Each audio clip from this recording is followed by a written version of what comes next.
청장님, 위탁 의료기관에서요 코로나 백신 접종한 과정에서 예상치 못한 사고가 항상 발생할 우려가 있잖아요. 네. 이런 사고에 대해서 의료기관의 책임 그리고 국가의 책임 소재 어떻게 구분하고 누가 책임질 건지 구체적 계획 있으신가요? 짧게. 현재는 감염병법에 의해서 예방접종으로 인한 피해는 국가가 일단 보상하고 그리고 나서 문제가 있으면 구상권을 청구하도록 그렇게 되어 있는 상황입니다. 근데 위탁의료기관에서 그 안전 의무 수칙을 다 지킨다고 하면 예상치 못한 이상 반응에 대해서는 국가가 보상하고 보호하는 걸로 되어 있습니다.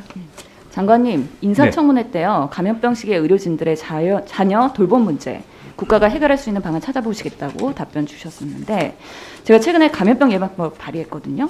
감염병 시에 의료기관 종사자의 자녀 돌봄을 우선 지원하는 내용입니다.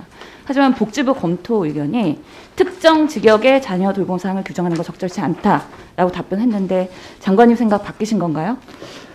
이건 제가 더 챙겨보겠습니다. 이게 어느 법에 이렇게 그런 게 규정이 들어가야 할지 좀 살펴보고 취지는 공감합니다.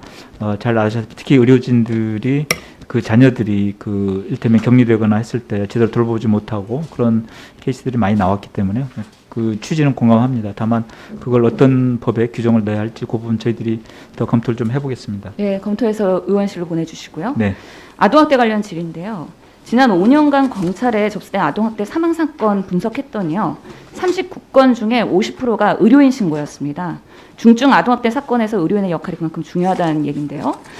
장관님 이런 아동학대 신고 경험이 있는 의사들 이야기를 들어보면 신고 이후에 조사 과정이 번거롭고 신변 위협 등 나쁜 경험을 바탕으로 신고를 결국에는 꺼리게 되는 상황이 있었습니다. 그래서 이를 해결해야 되는데 그러니까 상병 코드에서 T74.9가 있습니다. 이게 아동학대에 관련된 상병 코드거든요.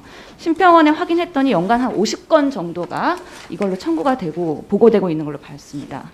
병원에서 이런 원활한 신고를 위해서는 상병 코드를 활용하는 그런 자동 임명 시스템도 고민해 볼 수 있지 않을까 싶은데 장관님 어떻게 생각하시나요? 네. 아까 조금 전에 그 김성주 의원님께서 말씀해 주신 그 아동학대 그 정보 시스템과 그런 부분을 연결할 수 있으면 참 좋겠다는 생각이 들었습니다. 그래서 그런 부분도 한번 검토해 보겠습니다. 예.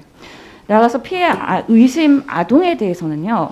꾸준히 건강 관리를 해서 그런 피해 학대 이런 폭력에 대한 것들의 조기 발견이 중요할 것 같은데 그런 면에서는 아동 전담 주치를 매칭하는 것도 도움이 될 것 같습니다. 이거에 대해서 장관님 생각 묻습니다.